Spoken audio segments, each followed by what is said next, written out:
You were PA for Law and Order? Yeah. Which with the main one? Criminal Intent. Criminal Intent. During the Goldblum era. Oh. Yes, I didn't know yes. Jeff Goldblum was Yes. on Criminal Intent. He was briefly on in the Vince D'Onofrio position. He was the star for when I was on there.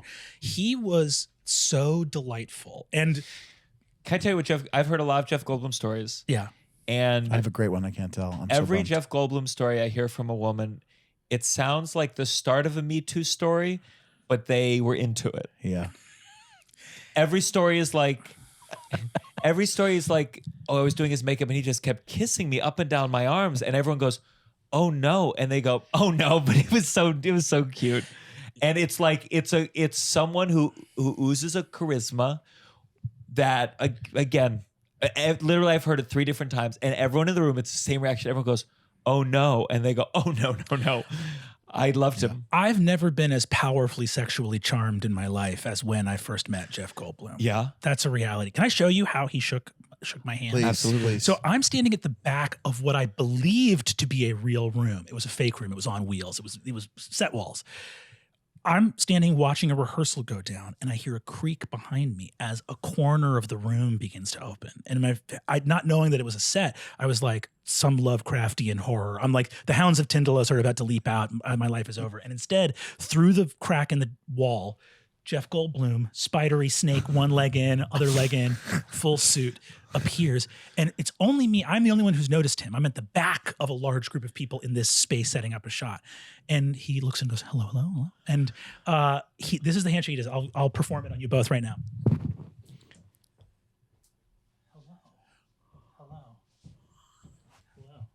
Oh, wow. Oh my God. That's intimate. A warm, strong handshake And with a a lovely little shoulder one massage. shoulder massage. That's what I'm talking about. That's crazy. To start with a shoulder massage is crazy. But the fact that Is he- love crazy? But that fact that he was doing it to, in theory, everyone somehow makes Yeah, it. the underage PAs.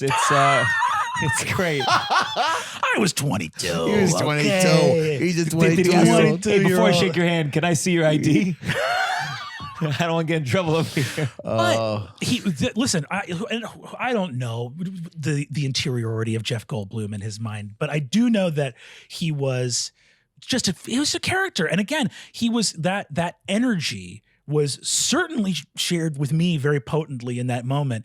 And I was, you can't help but be smitten. He's a very charming man. Yeah. Oh, yeah. I'll say this as well.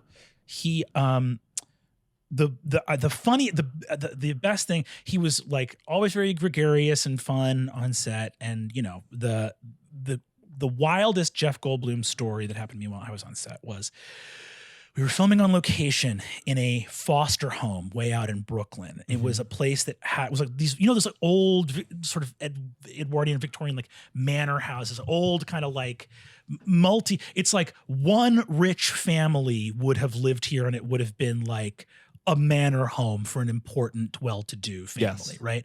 And has been converted into like a multi-unit dwelling. So we're in this place. There's signage up. Law & Order's been going so long that all the signage is Xerox. So anytime you see new signage, it's weird because they have everything. They know where bathrooms are, Video Village. This new piece of signage appears. It's handwritten. I go, that's weird. You notice it. And it says, don't play the piano. And I go, that's funny. Okay. I know Jeff Goldblum. I know where this is going. And I walk around and I'm like, that's so wild. Big center room, setting up lights. The place is packed, right?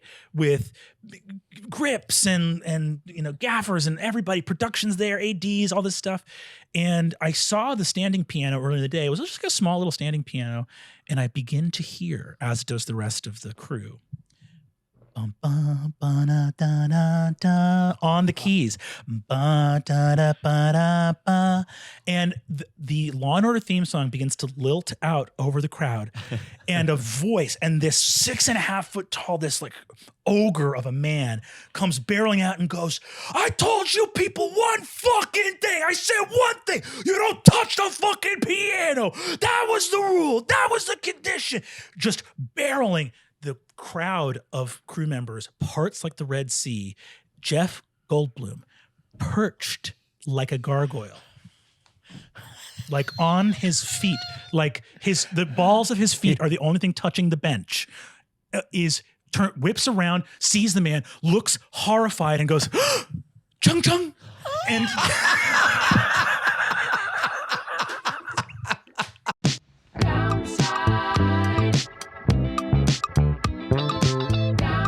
You're listening to The Downside. The Downside. With Gianmarco Soresi.